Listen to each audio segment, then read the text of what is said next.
Three ancient wonders built worlds apart share a hidden architectural code.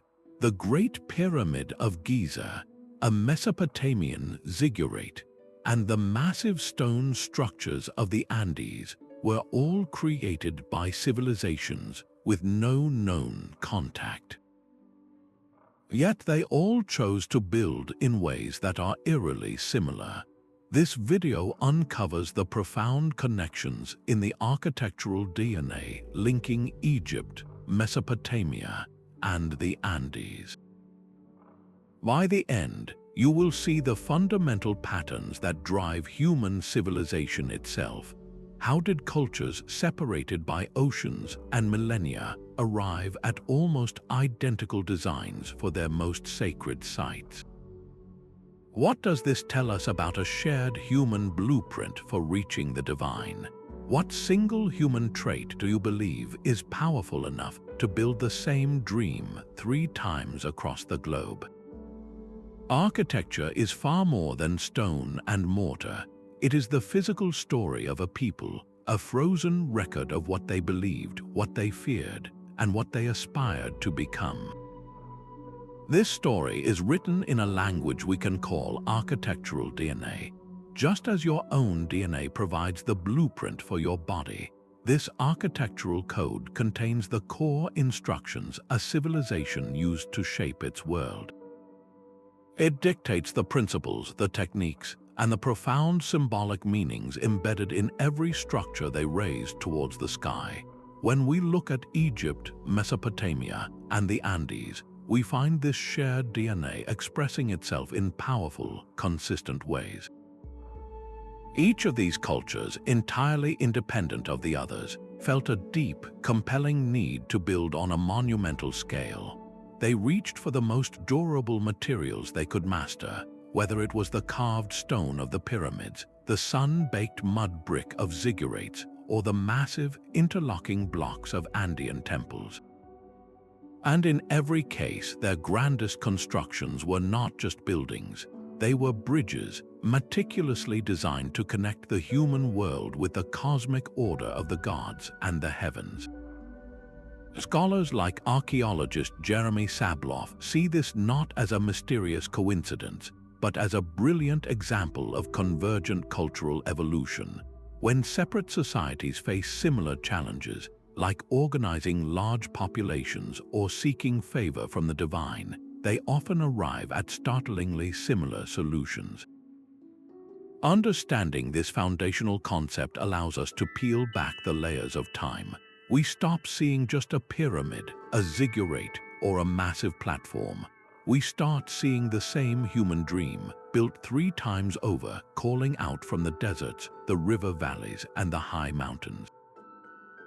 This shared blueprint reveals a fundamental truth about our species, a truth that continues to shape the cities and structures we live in today. That feeling of awe is the first clue to their purpose. Standing before the Pyramid of the Sun, a person would feel incredibly small, their own life fleeting before a stone mountain meant to last forever. This was not an accidental effect. It was the entire point. Monumentality was a conscious choice, a psychological tool wielded with incredible skill. These structures speak a universal language, one that every human instinctively understands. The message is one of power, stability, and a direct line to the divine. In Egypt, the smooth, sharp-angled pyramids were not just tombs, they were declarations in stone. They proclaimed the pharaoh as an unshakable god-king, his authority as eternal and precise as the geometry of his final resting place. His legacy was literally set in stone, ensuring his name and his order would endure for all time.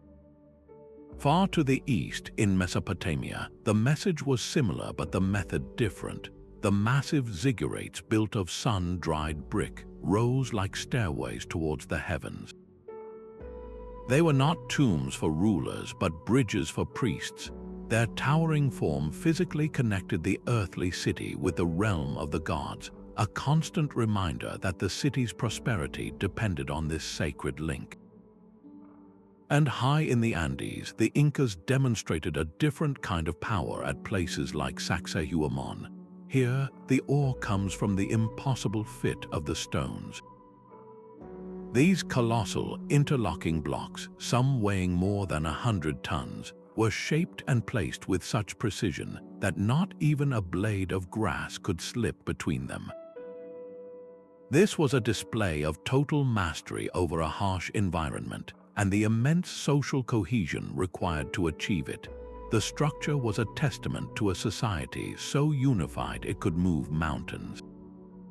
This drive for grandeur was always about more than raw size.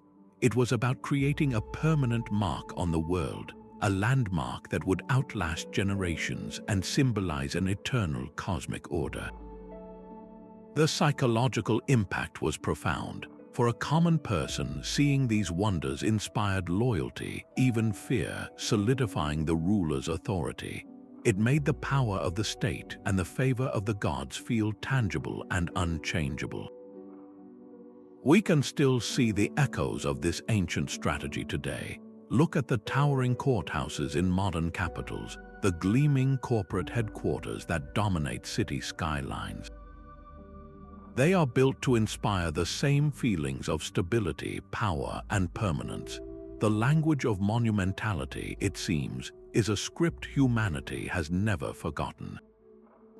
The sheer scale of these stones forces a single, haunting question. How did they do it? The answer lies in the first shared principle of their architectural DNA, a relentless commitment to megalithic construction.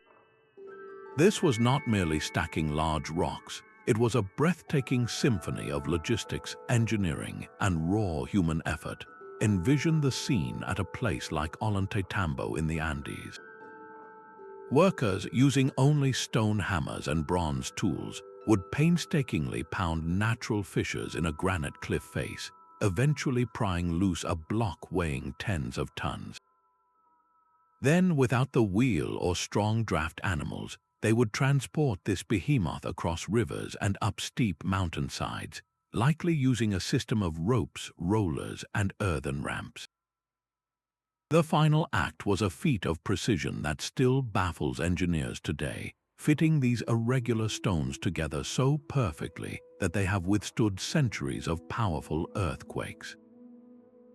This was not unique to the Andes. In Egypt, workers used copper chisels to extract limestone and granite, floating blocks down the Nile on massive barges before dragging them onto the Giza plateau.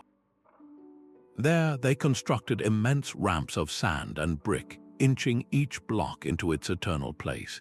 Even in Mesopotamia, where stone was scarce, the same megalithic ambition was channeled into creating millions of uniform mud bricks, baking them in giant kilns to build the towering cores of their ziggurats.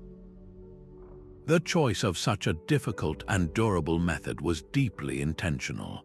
On a practical level, these interlocking, mortarless walls provided incredible stability, creating structures that could endure for millennia. But the symbolism was even more powerful. A wall built of stones that no single person could move was the ultimate metaphor for the state itself. It represented a social order that was permanent, unshakable, and far greater than any individual. It was a civilization's declaration of its own power, literally set in stone for the gods and for posterity to see. This universal impulse to build something that defies nature itself reveals a profound human need to leave a mark that outlasts the seasons.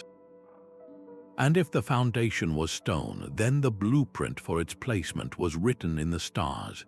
That same precision in stonework was also aimed at the heavens. Long before modern telescopes, ancient priests and astronomers used their grandest structures as the ultimate timekeeping devices. Picture a Mesopotamian priest standing atop his city's towering ziggurat, carefully recording the journey of Venus across the night sky.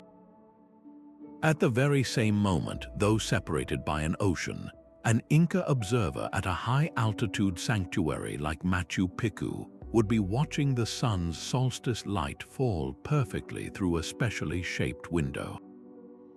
Their tools were not handheld instruments but entire buildings. This shared principle, celestial alignment, turned architecture into a giant astronomical calculator, permanently fixing the rhythms of the cosmos into the urban fabric. In Egypt, the Great Pyramid of Giza is a masterclass in this practice. Its base is aligned to the 4 cardinal directions with an accuracy that seems almost impossible for its time, a feat that would have required profound knowledge of the stars. This was not just for show. It anchored the pharaoh's tomb and thus his eternal journey within the unshakable order of the universe. In Mesopotamia, ziggurats were often oriented toward the rising sun or key constellations linked to their gods, physically connecting the city to the divine realm it worshipped. And in the Andes, the Coricancha, or golden enclosure in the Inca capital, was designed so that specific walls and niches would catch the sun's first light on the June solstice, filling the sacred space with brilliant light. This cosmic choreography served profound purposes. It created a reliable calendar, telling farmers exactly when to plant and harvest, securing the community's survival. It provided a divine mandate for rulers who often claimed descent from the sun or stars, legitimizing their power as a natural part of the cosmic order. Most importantly, it reinforced a universal belief that human society was meant to be a perfect reflection of a harmonious universe. By building their world to mirror the heavens, these cultures demonstrated a unified human quest to understand, honor, and harness the powers that govern their lives. This deep connection between earth and sky was not just observed, it was physically built, leading us directly into the sacred spaces where this connection was most powerfully felt. This drive to build in harmony with the cosmos extended beyond celestial alignments and into the very shapes and proportions of the stones themselves. Sacred geometry provided the mathematical language for this divine conversation, a silent code of angles and ratios that echoed across continents. An Egyptian priest laying out the foundation for a pyramid and an Inca stonemason fitting a trapezoidal doorway were both operating from a shared, profound belief. They held that the universe was not chaotic but a perfect, mathematically ordered creation. By building structures that mirrored this hidden order, they believed they could create pockets of divine harmony right here on Earth. The evidence of this belief is chiseled into stone. The iconic form of the Egyptian pyramid is a masterpiece of geometric symbolism. Its triangular sides, converging to a single point, were seen as a representation of the sun's descending rays, a literal staircase for the pharaoh's soul to ascend. In Mesopotamia, the classic ziggurat, with its square base and stepped levels, was a model of the world itself. The base often symbolized the 4 corners of the earth, while the ascending tiers represented the layered heavens, a clear architectural map of the cosmos. And in the Andes, the Inca preference for trapezoidal shapes in their doors, windows, and niches was a stroke of genius that blended the symbolic with the supremely practical. The trapezoid is an incredibly stable shape, resistant to the powerful earthquakes that shake the mountains, but it also held deep meaning, perhaps representing the layered Andean world of the heavens, the earth, and the underworld. These were not just aesthetic choices or simple structural solutions. They were acts of devotion. The repetitive use of specific shapes and the meticulous application of ratios like the golden section were seen as a way to please the gods by reflecting their own perfect creation. A building designed with these sacred principles was more than a functional space. It became a spiritually charged vessel, a microcosm where the divine and human realms could safely meet. This attention to proportional beauty ensured that every structure was not only durable but also spiritually potent, a concept that finds its ultimate expression in the rituals and ceremonies that brought these sacred spaces to life. Every great civilization begins with a river, The steady, predictable flooding of the Nile was the heartbeat of ancient Egypt, an annual gift of rich, dark silt that turned the desert green. This same life-giving rhythm pulsed through the Tigris and Euphrates in Mesopotamia, and even in the high Andes, mountain rivers were tamed and channeled to feed intricate terraces. These waters did far more than just grow food. They were the original engines of empire, creating the agricultural surplus that allowed thousands of people to stop farming and start building. Without this abundance, the pyramids, ziggurats, and mountain citadels would have remained impossible dreams. A farmer who knows his family will eat through the winter is a farmer who can contribute his labor to a grander project, a social contract written in water and stone. But rivers were also the world's first and most efficient highways. In Egypt, the Nile became a liquid road, with massive barges floating limestone and granite from quarries in the south to the construction sites at Giza. In Mesopotamia, the twin rivers became distribution networks, moving countless mud bricks and precious timbers across the flat plains to rising ziggurats. And in the steep valleys of the Andes, rivers provided the only feasible routes for moving colossal stones, with teams of workers guiding them along riverbanks and across forged pathways. This intimate relationship with flowing water seeped into their very worldviews. The Nile was seen as a reflection of the Milky Way in the sky. The Tigris and Euphrates were earthly parallels to celestial streams worshipped by the gods. This belief directly influenced where they built their most sacred sites, anchoring temples and cities to these terrestrial mirrors of the heavens. The environment did not just provide resources, it dictated the very language of their ambition. The mastery of hydraulic engineering, of irrigation canals and flood control, was a direct precursor to the organizational marvel of moving a 200-ton stone. It proved a society could bend nature to its will, paving the way for the administrative genius required to coordinate such vast projects. This sculpting of the earth itself marks the fourth pillar of their shared architectural DNA. These civilizations were not merely building on the land, they were reshaping it entirely, engaging in a form of ancient terraforming that still scars the planet with its ambition.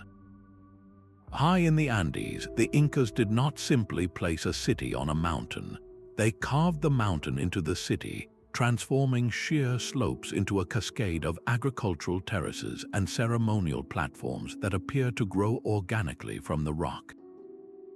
This was not a rejection of nature, but a profound collaboration with it. We see the same philosophy at work along the Nile. The Egyptians did not randomly place their pyramids. They chose the stark, elevated plateau of Giza, a deliberate act that maximized the structure's awe-inspiring visibility against the horizon while carefully preserving every precious inch of fertile soil in the river valley below.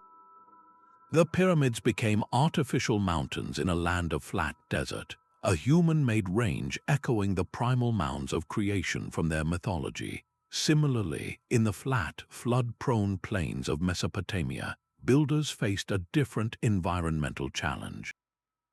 Their solution was to construct their own high ground, piling millions of mud bricks into massive raised platforms. The Great Ziggurat was not just a temple, it was a deliberate, man-made mountain, a sacred high place lifted safely above the unpredictable waters, forever altering the once featureless plain. This shared drive to reshape the world went far beyond practical necessity. It reflected a core belief that humans were active participants in the cosmos, tasked with finishing a divine blueprint. By carving, leveling, and raising the earth, they were imposing a sacred, idealized order upon the wildness of nature. They were building their own version of a cosmic landscape, a perfect middle world between the heavens above and the underworld below. The mastery required to cut a mountainside into steps or to raise a city on a platform of earth points to something even more profound than engineering skill. It reveals the emergence of a new kind of human power, one capable of coordinating thousands of workers for a single, unifying vision. This monumental coordination hints at the final, and perhaps most crucial, piece of the puzzle, the intricate social machinery that could turn a shared dream into enduring stone. These grand designs were made real by the hands of thousands. Across Egypt, Mesopotamia, and the Andes, the agricultural off-season transformed farmers into builders, answering a call to duty that was both a tax and a sacred honor. This was not the work of enslaved masses, but a collective societal effort, a massive mobilization that reveals the true engine behind these wonders, a sophisticated human machine.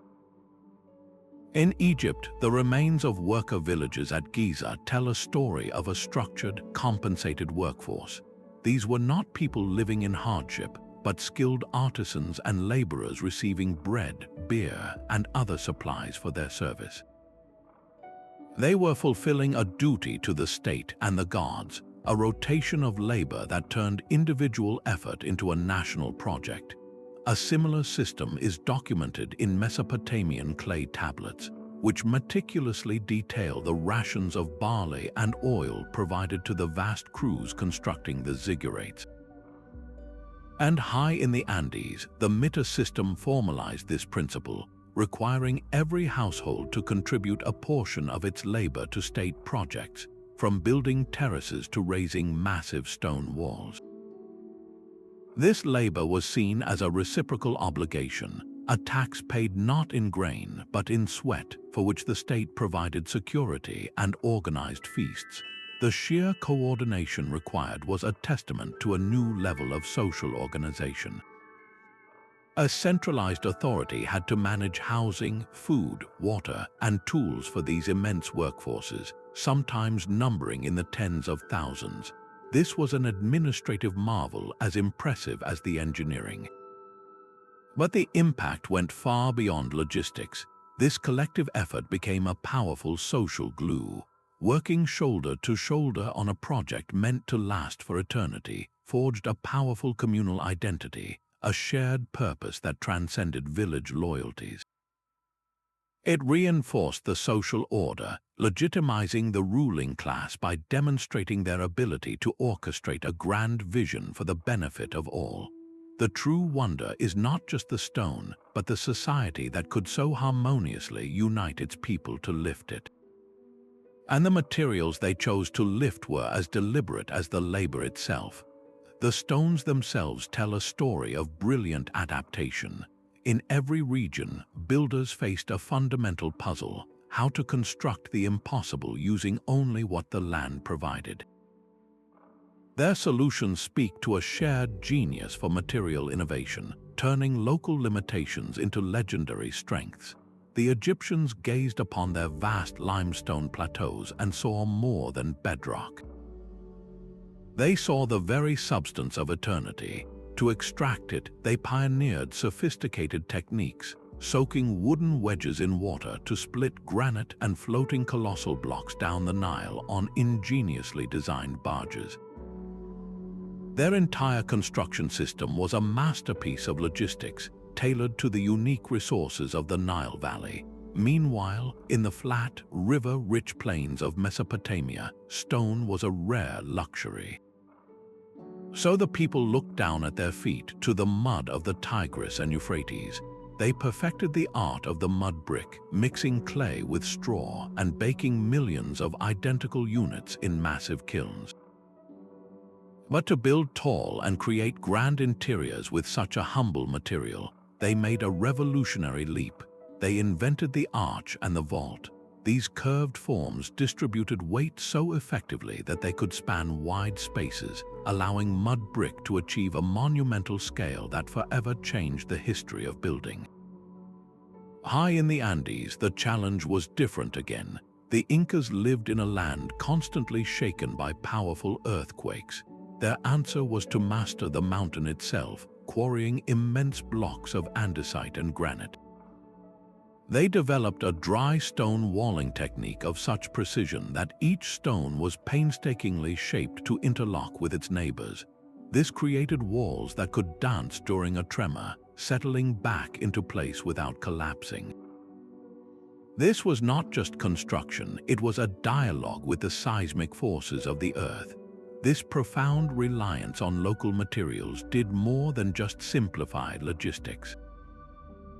It rooted each structure symbolically in its homeland. An Egyptian pyramid was not just a tomb, it was the desert plateau itself, reshaped and exalted.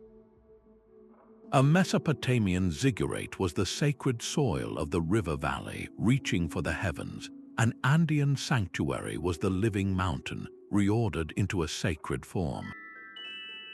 This connection gave each building a powerful sense of place and permanence, a testament to a civilization's deep understanding of its own environment.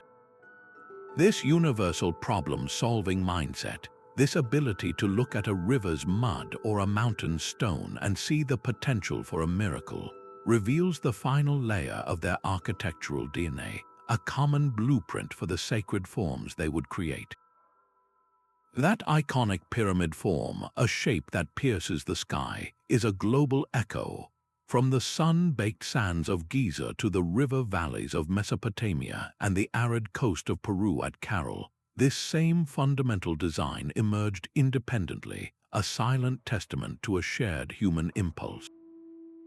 It is far more than a simple building. The pyramid's very geometry is a powerful symbol. Its broad, unshakable base speaks of stability and permanence, rooted firmly in the earth. Its ascending sides represent a path, a deliberate climb from our world towards the realm of the gods. This was architecture as a spiritual conduit. In Egypt, the smooth, angled sides of the pyramid were seen as a ramp for the pharaoh's soul, a launch pad to join the eternal stars. In Mesopotamia, the stepped ziggurat served a similar purpose, but in reverse. It was an artificial mountain, a towering invitation for the gods to descend from the heavens and commune with their people. And at Caral, one of the oldest cities in the Americas, the monumental pyramid structures served as the heart of the community. They were elevated stages for ceremony and authority, physically and symbolically lifting leaders and rituals closer to the divine. Why did this specific form appear again and again? The answer lies in a beautiful convergence of physics and faith. The pyramid is structurally one of the most efficient and stable ways to build something incredibly tall with simple materials. The wide base distributes immense weight, while the sloping sides prevent collapse, allowing civilizations to achieve breathtaking height with stone, brick, and sheer human determination. But this practical genius was always married to a profound spiritual need. It fulfilled a deep-seated human desire to reach upward, to physically bridge the gap between the mundane world and the celestial one. This universal form suggests that when separate cultures dream of touching the divine, they often arrive at the same architectural solution. Yet within this shared vision, we find fascinating variations, particularly in the powerful symbolism of the step design. The steep stairway of a ziggurat was never just a path, it was a journey. Each step upward was a deliberate movement away from the bustling, everyday world of the city and closer to the silent, hallowed space of the gods. This experience of ritual ascension, of physically climbing towards the sacred, forms the sixth powerful strand in our shared architectural DNA. Whether it was a priest in Mesopotamia, a pharaoh in Egypt, or an Inca ruler in the Andes, the act of ascending a monumental staircase was a profound spiritual performance. The very structure beneath their feet was designed to transform a simple walk into a powerful metaphor for spiritual progression, creating a clear, graded hierarchy from the profane ground to the divine summit. In Mesopotamia, the journey was painted in symbolic colors.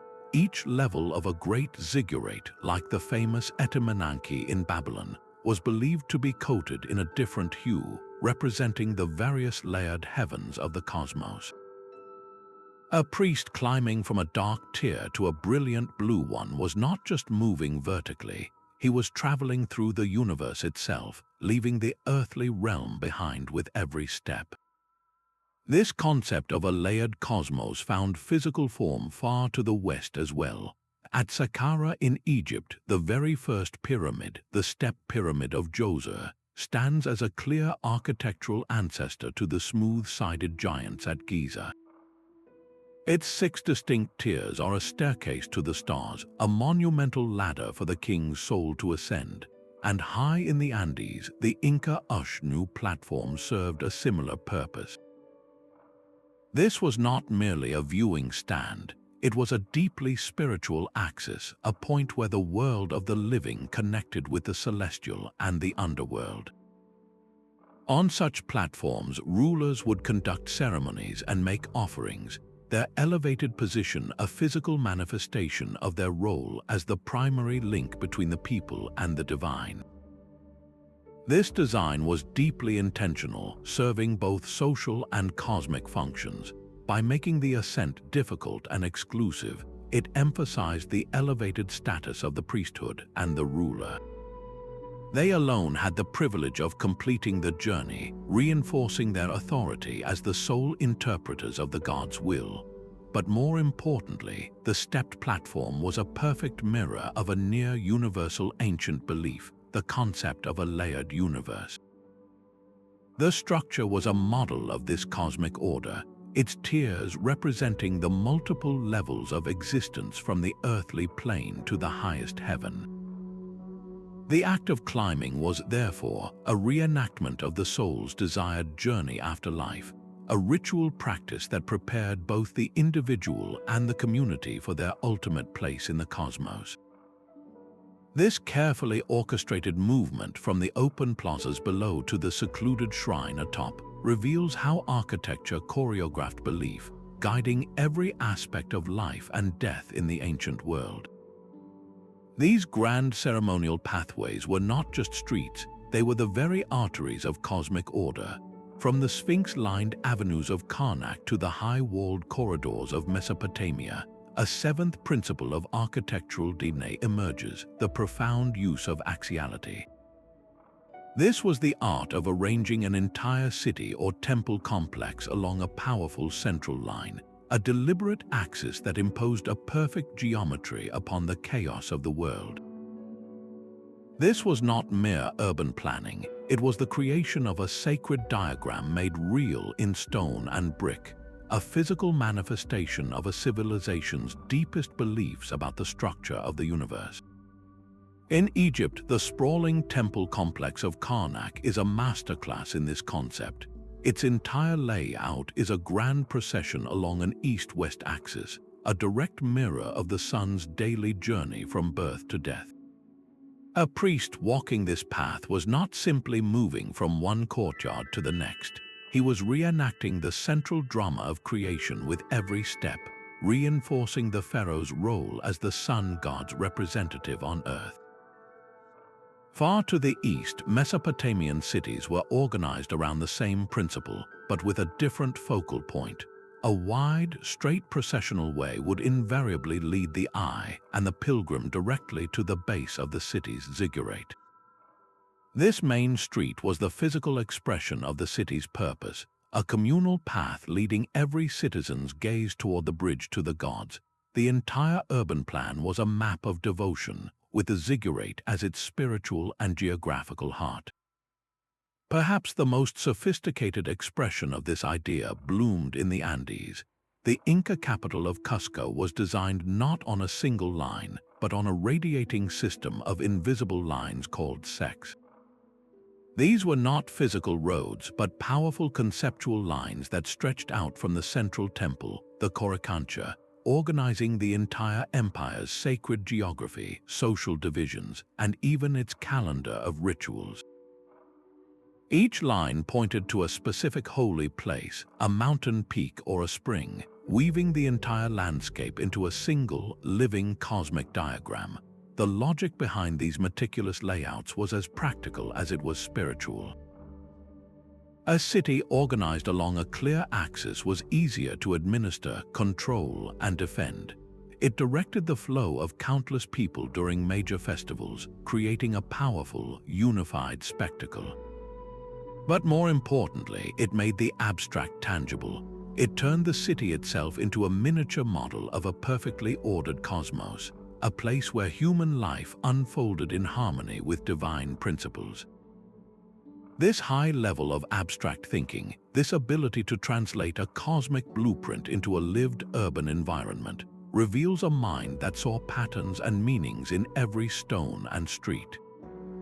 This same symbolic language would find its voice in the art that adorned these sacred spaces, where every image and ornament held a deeper, hidden meaning waiting to be decoded.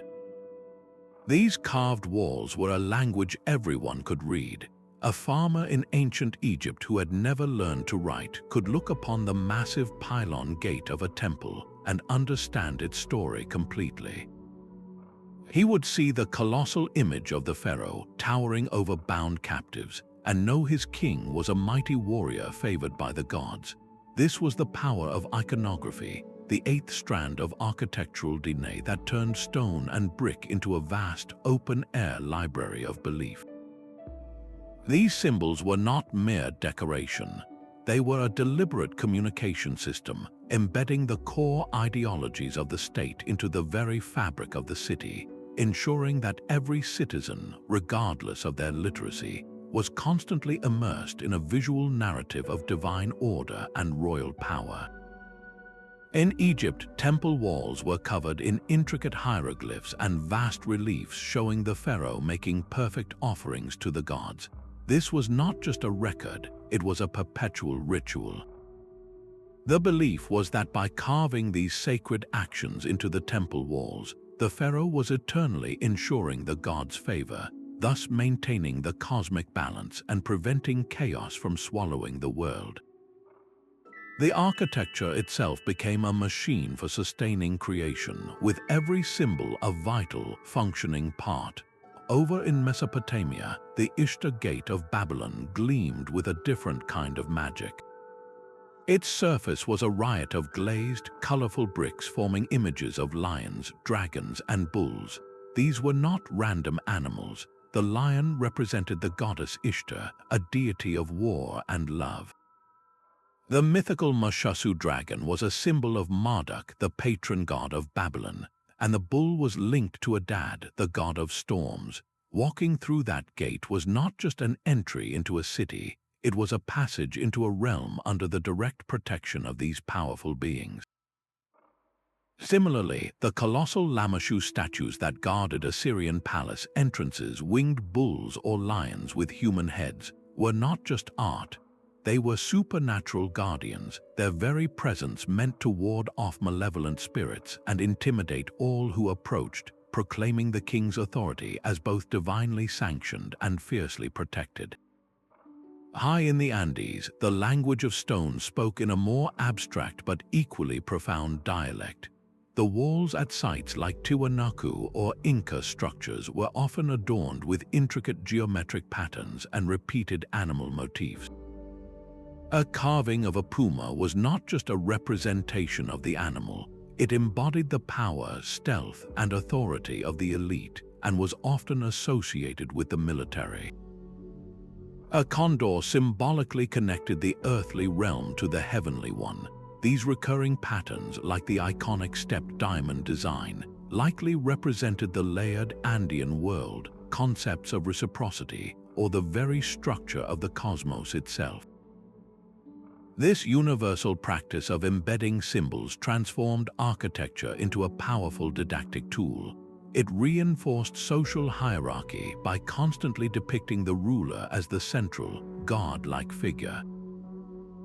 It educated the populace on religious myths and their proper place within the universal order, and it provided a sense of shared identity, a common visual language that united everyone under a single cosmic and political vision. The walls themselves were teaching, protecting, and governing, a silent yet eloquent testament to the sophisticated intellectual traditions that conceived them. The shimmering surface of a temple pool was far more than a water source. It was a mirror to the cosmos. This profound integration of water management and spiritual belief forms the eighth shared principle in our architectural blueprint, a principle where practical engineering and divine symbolism flowed together as one. Across Egypt, Mesopotamia, and the Andes, the control of water was a sacred act. Elaborate drainage systems in Mesopotamian ziggurats, reflective lakes in Egyptian temple complexes, and the intricate stone channels and fountains of Machu Picchu all served a dual purpose. They provided essential hygiene and supported agriculture, but their true significance was ritual and cosmic. Canals, basins, and fountains were not just plumbing. They were physical representations of the primordial waters of creation, the very source of life, or the flowing energy of the gods themselves. In Egypt, the calm, rectangular lake within a temple complex was a place for priests to perform their ceremonial ablutions, washing themselves to achieve a state of ritual purity before approaching the gods. But this pool was also a powerful symbol of the Nun, the dark, chaotic waters that existed before time, from which the first mound of creation emerged. Every time a priest stepped into that water, he was reenacting the moment of Genesis, connecting the temple's sacred order to the formless potential of the beginning. In Mesopotamia, the relationship with water was equally profound. Their vast network of canals, essential for irrigating the fields that fed the cities, were under the dominion of Enki, the god of wisdom and fresh water. These canals were not just ditches, they were the veins of the god carrying his life-giving power across the land. The ziggurat, the city's spiritual heart, was the central node in this divine hydraulic system. Fertility rituals performed there called upon Enki's blessing, ensuring that the waters would continue to flow and the soil would remain productive. The management of water was a direct dialogue with the divine, a necessary partnership for survival and prosperity. High in the Andes, the Incas engineered water with breathtaking precision. At a site like Machu Picchu, stone channels still guide fresh spring water through ceremonial plazas and past sacred rocks. This was not random. The water was believed to channel the life force of Pachamama, the Earth Mother. Its careful direction through the sanctuary was a way of animating the stone, of connecting the architecture to the living energy of the mountain itself. The sound of flowing water would have been a constant, sacred soundtrack to rituals, a reminder of the vital connection between the city and the earth that sustained it. This seamless blend of advanced hydrology and spiritual practice reveals a worldview with no divide between the functional and the sacred. Digging a canal was as much an act of devotion as chanting a prayer. It demonstrated a holistic understanding that to build a world that reflected cosmic order, every element, even the most practical, had to be imbued with divine meaning. This same principle of designing for both practical necessity and profound symbolic power extends to the formidable walls that protected these sacred centers. Those towering walls were never just about keeping people out. They were a psychological declaration, a physical statement of power carved into the very skyline. The ninth shared principle in this ancient architectural code is a sobering one: fortification and defensibility. It reveals that these civilizations, for all their celestial ambitions, were firmly grounded in the realities of a world that could be dangerous. Their grandest structures were often designed to be both awe-inspiring and formidable. High in the Andes, the colossal, zigzagging walls of Sacsayhuamán are a masterclass in defensive design. Their sheer, sloping faces made them almost impossible to scale, while their angular layout created deadly kill zones for any attackers who managed to breach the outer defenses. This was a fortress that used the mountain itself as its foundation, a symbol of unshakable control. Far away in Mesopotamia, the great city of Ur was encircled by a massive, intimidating wall, punctuated by only a few heavily fortified gates. These gateways were not just openings, they were controlled choke points, where access to the city's wealth and sacred heart could be meticulously regulated by guards and towering Lamassu statues. Even in Egypt, where the desert provided a natural barrier, temple precincts like the one at Karnak were surrounded by immense mud brick enclosure walls. During times of internal conflict or invasion, these sacred spaces could quickly transform into defensive bastions, protecting the priests, the treasury, and the very statues of the gods from harm. This consistent focus on security was driven by several hard truths. These centers of power accumulated immense wealth, both material and spiritual. They housed grain stores, precious metals, ritual objects, and the specialized knowledge of scribes and priests. Protecting these assets was essential for the survival of the state itself. Furthermore, a city that appeared impregnable was a powerful deterrent. Its looming walls projected an image of invincibility that could discourage potential aggressors before a conflict even began, solidifying the ruler's authority both at home and abroad. The architecture sent a clear, dual message to all who saw it, a promise of divine order for those within, and a stark warning of formidable power to any who might threaten it. This careful balance between open celebration and closed protection shows that monumentality was as much about survival and control as it was about reaching for the heavens. And often, the very alignment of these formidable walls was guided by a clock written in the stars. This precise alignment was a science as exact as any modern engineering. A modern researcher on a cold Andean dawn, carefully adjusting the lens of a theodolite, watches the winter solstice sun break the horizon. The beam of light strikes perfectly along the central axis of a long-abandoned temple, just as it has for centuries. This field of study, known as astroarchaeology, deciphers the silent language written in stone and sky. It reveals that these ancient builders were not just spiritually inspired, but were meticulous scientists engaged in a multi-generational project to map the heavens. Their grandest structures were their most precise scientific instruments. In Egypt, the narrow air shafts buried deep within the Great Pyramid did not simply ventilate the king's chamber. They were precisely angled to frame specific stars, like those in the belt of Orion, which were seen as the celestial destination for the pharaoh's soul. This was architecture as a cosmic launchpad, built upon centuries of recorded observation. In Mesopotamia, the towering ziggurat was the city's central observatory. Priests would climb to its summit to track the complex movements of the moon and planets, especially Venus. Their lunar calendar, essential for religious festivals and agricultural cycles, depended on this relentless celestial record-keeping. And at Machu Picchu, the enigmatic Intihuatana stone, often called the hitching post of the sun, functioned as a sophisticated gnomon. Its carefully carved angles cast shadows that marked the solstices and equinoxes with stunning accuracy, telling the Inca exactly when to plant, when to harvest, and when to honor the sun god with their most important ceremonies. This shared scientific tradition required something we can easily overlook today: the patient accumulation of knowledge over many lifetimes. A priest would record the position of a star, and his grandson would use that data to refine the alignment of a new temple.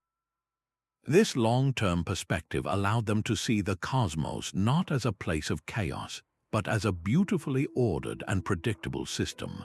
Their greatest intellectual achievement was realizing that this cosmic order could be mirrored, measured, and fixed into the very layout of their cities. The knowledge gleaned from the stars did not just shape their buildings, it structured their entire world, dictating the rhythms of agriculture, legitimizing the rule of kings, and providing a comforting, predictable framework for human existence against the vast, starry night. A stone was more than a building block, it was a promise against oblivion. This 10th shared principle, the drive for permanence, reveals a deep cultural anxiety about the fleeting nature of life and a defiant answer carved in granite and baked brick. For the Egyptians, the very substance of the pyramid was a machine for eternity.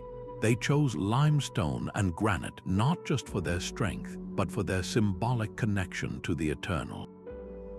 The pyramid was a resurrection device, its flawless geometry and indestructible material ensuring the pharaoh's name and spirit would endure as long as the sun crossed the sky, effectively granting him immortality through stone. In Mesopotamia, where durable stone was scarce, the ambition was no less grand. Though their ziggurats rose from millions of sun-dried mud bricks, their builders faced the most important structures with a skin of kiln-baked brick, a far more resilient material. Foundation deposits buried deep within the walls carried inscriptions pleading that the monument would stand as long as the days are long.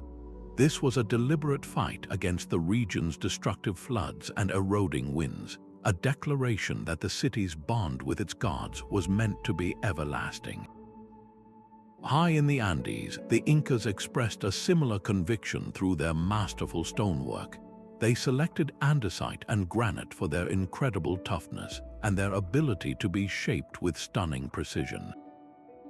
The interlocking blocks were not merely a construction technique, they were an eternal bond with the earth itself. A wall built in this way could not be pulled apart. It was a permanent part of the mountain's own skeleton, a testament to a society that saw its own identity as inseparable from the enduring landscape. This universal material commitment speaks to a profound human need to communicate with the future. It was an investment in a legacy that would outlast language and memory, a message in a bottle made for millennia. The stone would continue to speak of their gods, their rulers, and their cosmic order long after their voices had faded into silence. This obsession with eternity did not just create tombs and temples, it transformed them into something far more potent, stable, and silent gateways to realms beyond our own. These thresholds were far more than simple entrances. They were active boundaries between worlds, charged with a spiritual potency that demanded respect and ritual. An Egyptian priest did not just walk through a temple's pylon gate, he performed a passage. The massive, sloping towers of the gateway were not just for show, they were a physical recreation of the Akhet, the hieroglyph for the horizon, the place where the sun was reborn each day. To step through was to symbolically enter the realm of cosmic rebirth, leaving the flawed human world behind. This transformative power was embedded in the very design. The gateway was often narrow, forcing a single-file procession, and raised so one had to physically step up and over the threshold. This deliberate physical action mirrored the spiritual ascent required to enter the god's presence. Every element was designed to signal that you were crossing a line that could not be uncrossed. In Mesopotamia, the glorious Ishtar Gate served a similar, vital function. Its brilliant blue bricks and procession of sacred animals, lions, bulls, and dragons were not merely decorative, they were a battalion of divine guardians. To walk through that arch was to pass under the direct gaze of Ishtar, Marduk, and Adad, moving from the secular city into a divinely protected ceremonial way that led to the ziggurat. The gate itself was a filter, separating the profane from the pure and ensuring that only those in the correct ritual state could proceed further toward the bridge to the gods. High in the Andes, this concept found expression in the iconic trapezoidal doorway. Its distinctive shape was not just an ingenious anti-seismic feature. Many researchers believe it was understood as a portal, a stable frame that channeled spiritual energy. For the Incas, the world was layered with a heavenly upper world, an earthly middle world, and an inner underworld. The trapezoid, wider at the base and narrowing at the top, may have symbolized this very cosmos. To pass through such a doorway was to move between these layers, to step from one state of being into another, perhaps even communicating with ancestral spirits believed to reside in the earth itself. The architecture of the threshold was a physical lesson in the nature of the sacred, teaching that contact with the divine was not a casual event, but a structured journey of transformation. And as we will see, this sacred journey did not only ascend towards the sky, it also descended deep into the earth, into a hidden world of darkness and creation. That descent into a pyramid's heart was a journey into the very source of creation. While their grandest structures reached for the heavens, these civilizations also demonstrated an 11th shared principle, a profound engagement with the world beneath their feet. They built not only upward but downward, crafting intricate subterranean spaces that reveal a holistic view of a cosmos with three essential layers: the sky, the earth, and the powerful, unseen underworld. This hidden architecture was as vital to their spiritual life as the sunlit temples above. In Egypt, the long, descending passageways of a pyramid did not simply lead to a final resting place. They guided the pharaoh's spirit into the Ziggurats, the dark, watery realm of the night sun and the dead. This subterranean chamber was a symbolic womb of chaos and potential, where the king's soul would undergo a transformation before being reborn like the sun, to ascend and take his place among the eternal stars. The entire structure was a machine for resurrection, with its foundations rooted in the mythology of the primordial mound emerging from the formless waters. Far away in Mesopotamia, temple complexes sometimes featured hidden crypts or lower levels that represented the Abzu. This was the sacred freshwater abyss, the domain of the god Enki, from which all life was believed to have sprung. These chambers were not places of fear, but of immense creative power, connecting the temple to the subterranean source of the rivers that gave life to the land. To access this space was to tap into the origins of wisdom and fertility itself, and high in the Andes, at a site like Chavin de Huanta, the spiritual experience was deliberately channeled underground. A network of narrow stone tunnels and interior galleries guided initiates through a labyrinthine darkness. The air would have been thick with the scent of earth and ritual, the only sounds being the distant rush of water diverted through stone channels and the chanting of priests. Here, deep within the earth, people could commune with powerful earth deities and ancestral spirits, emerging from the ordeal fundamentally changed. This universal drive to build below the surface was a deliberate architectural choice to engage with the complete cosmic picture. It acknowledged that death, ancestors, and the raw forces of creation were just as important to the cycle of life as the sun and the rain. By incorporating these subterranean realms into their sacred blueprints, these cultures demonstrated a sophisticated understanding of balance, a belief that true cosmic order required honoring both the heights of heaven and the deep, generative mysteries of the world below. The true genius of these builders is not just in the stones they lifted, but in the invisible calculations they made. Moving a 60-ton block of granite up a steep Andean mountainside was a logistical puzzle of epic proportions, demanding a deep, practical understanding of physics. Without wheels or powerful animals, their solution was a symphony of coordinated human effort, using ropes, rollers, and ingeniously crafted earthen ramps to overcome gravity itself. This was not blind effort, it was applied science. That same empirical brilliance is etched into the Great Pyramid's very footprint. Its base is a near-perfect square, its sides aligned to the cardinal directions with an error of less than a single degree. Achieving this required more than faith. It required sophisticated surveying and a mathematical precision that seems to defy its era. these were not separate miracles, but part of a shared heritage of problem-solving, a slow accumulation of technical wisdom passed from one generation of artisans to the next. In Egypt, this knowledge lived in the hands of workers who mastered the simple plumb bob for vertical accuracy and the water level for perfect horizontals. They turned the fundamental principle of the lever and the inclined ramp into tools that could raise a nation's dream. Meanwhile, in Mesopotamia, where mud brick limited architectural ambition, a revolutionary idea took shape: the arch. By distributing weight outwards and downwards, the arch allowed builders to span wider doors and create more spacious interiors, forever changing the possibilities of design. And back in the earthquake-prone Andes, that accumulated knowledge produced one of history's most resilient building techniques. Instead of trying to resist seismic forces, the Inca stonemasons designed their walls to dance with them. Each stone was painstakingly dressed, its faces shaped to interlock perfectly with its neighbors without any mortar.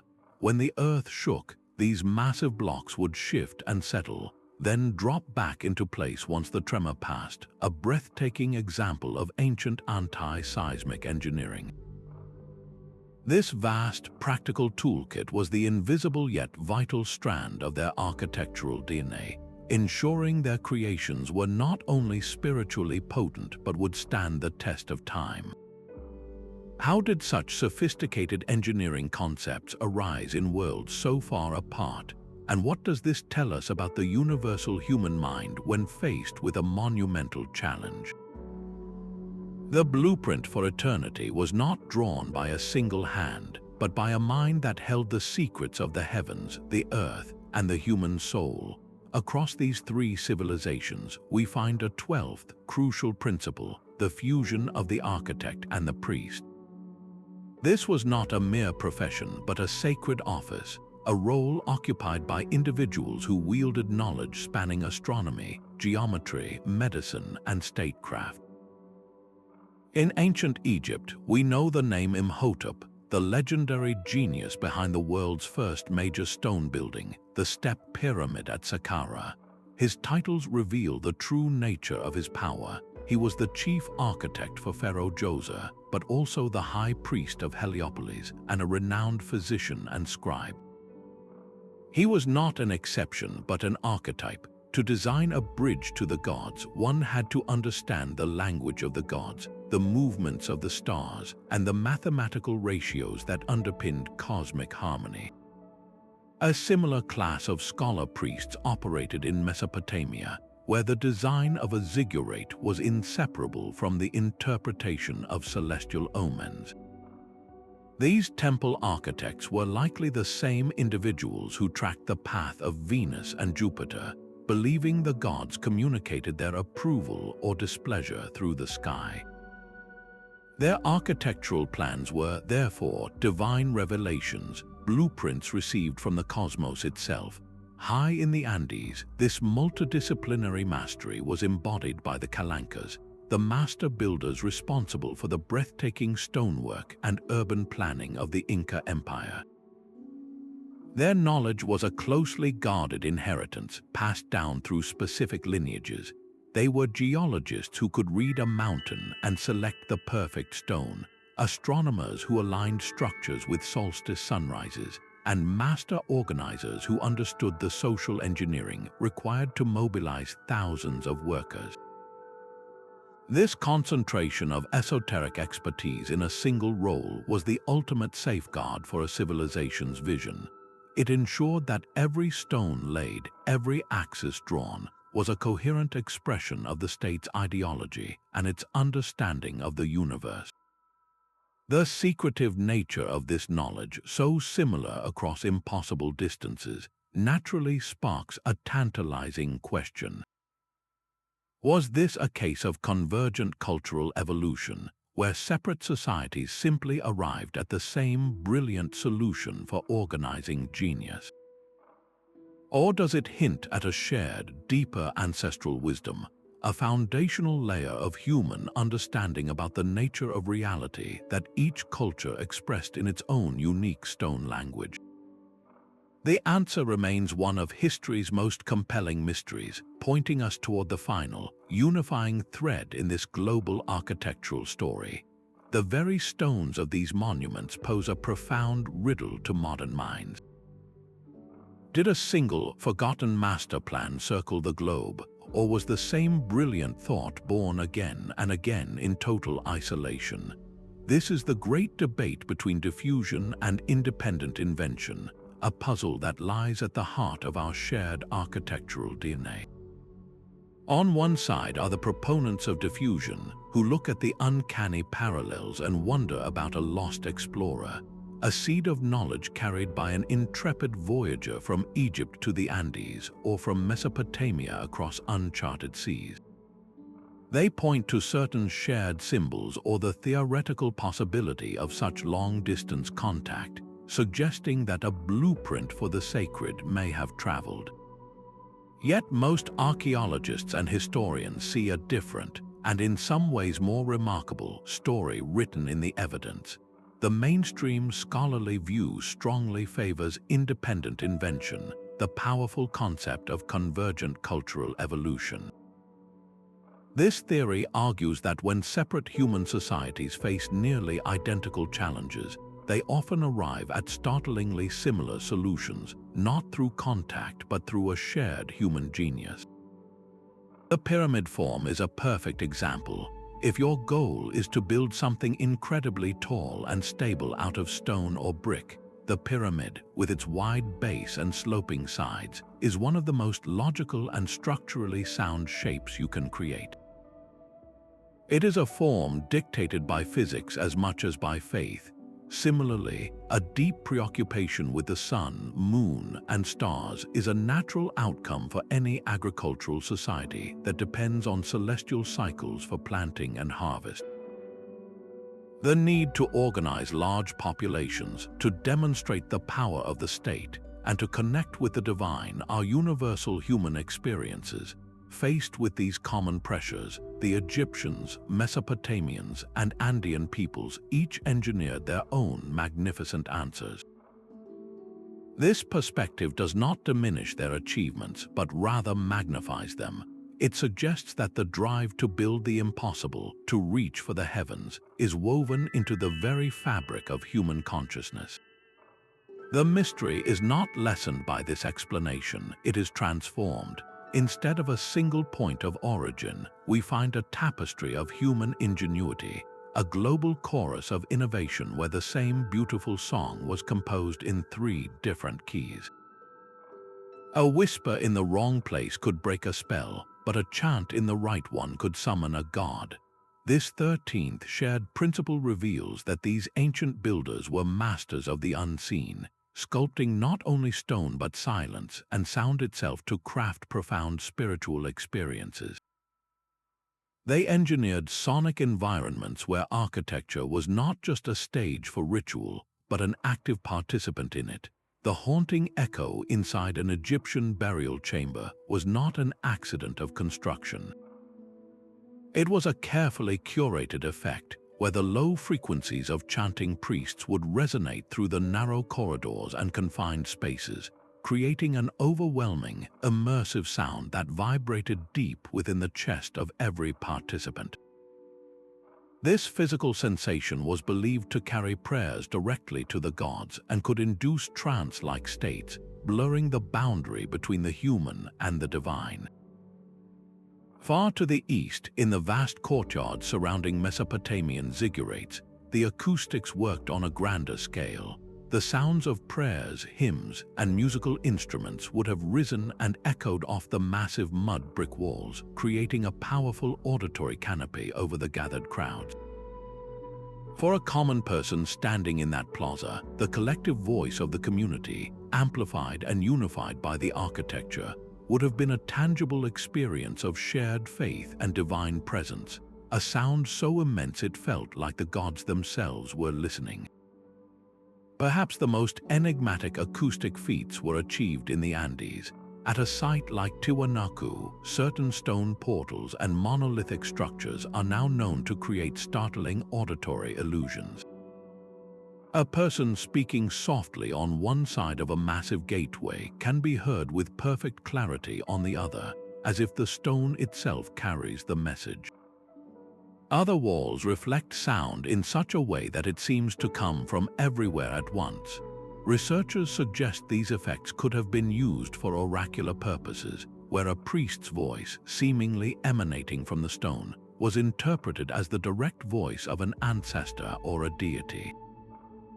This universal attention to sound underscores a holistic design philosophy that engaged all the senses.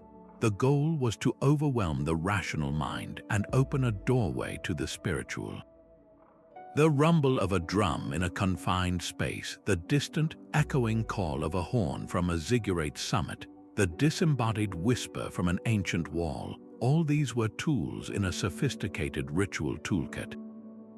They understood that true awe is a full-body experience, and their architectural genius ensured that their sacred spaces were not only seen and touched, but deeply and unforgettable heard. Our modern eyes see only ghosts of color on these ancient stones.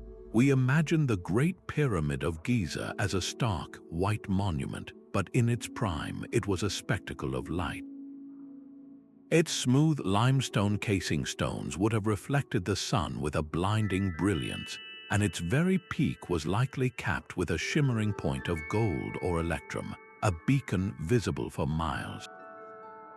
This was not an isolated practice. Across the world, the tiered levels of Mesopotamian ziggurats were painted in vivid blues, reds, and whites, each hue representing a different layer of the celestial heavens. In the Andes, the massive earthen mounds and adobe walls of great compounds were not left as bare clay. They were finished with thick layers of painted plaster, decorated with brilliant geometric patterns and figures in shades of ochre, turquoise, and crimson. This 14th shared principle, the masterful use of polychromy, reveals that ancient architecture was a vibrant, living canvas. Color was a fundamental part of their architectural language, as crucial to the design as the stone itself. In Egypt, the choice of pigment was deeply symbolic. The ceilings of temple corridors were painted a deep midnight blue and dotted with yellow stars, physically recreating the night sky through which the sun god sailed. Green, the color of new plant growth, was used for floors and details associated with Osiris, the god of rebirth and fertility, directly linking the temple to the cycle of life. Walking through these spaces was a journey through a painted cosmos. In Mesopotamia, the Ishtar Gate of Babylon stands as the ultimate testament to this philosophy. Its surface was a mosaic of glazed cobalt blue bricks, forming a procession of golden lions and mythical dragons. This was not just a pretty facade. The blue was meant to represent the lapis lazuli of the divine realm, and the animals were the sacred servants of the gods, turning the entire gate into a symbolic passageway into a celestial city. The color was the message. Even in the Andes, where stone was so often left exposed, there are clear signs that many important structures were once covered in brilliant painted plasters. These designs, featuring repeating patterns of stylized animals and stepped motifs, would have transformed a sprawling administrative center into a vibrant, symbolic landscape, communicating the power and ideology of the rulers to everyone who saw it. This universal application of color served several profound purposes. On a practical level, layers of paint or glaze protected more vulnerable materials like mud brick or plaster from wind and rain. But its true power was symbolic and psychological. Color could instantly communicate the purpose of a building, distinguish sacred space from secular, and create an overwhelming sensory experience that reinforced the state's power and the reality of the divine order. The loss of this original polychromy has left us with a pale, silent version of the past. When we mentally restore these brilliant hues, we see these monuments not as austere ruins, but as the vibrant, dynamic, and spiritually charged centers they truly were, adding a final, crucial layer to the shared architectural DNA connecting these distant lands. Before a single stone was laid, a sacred drama unfolded.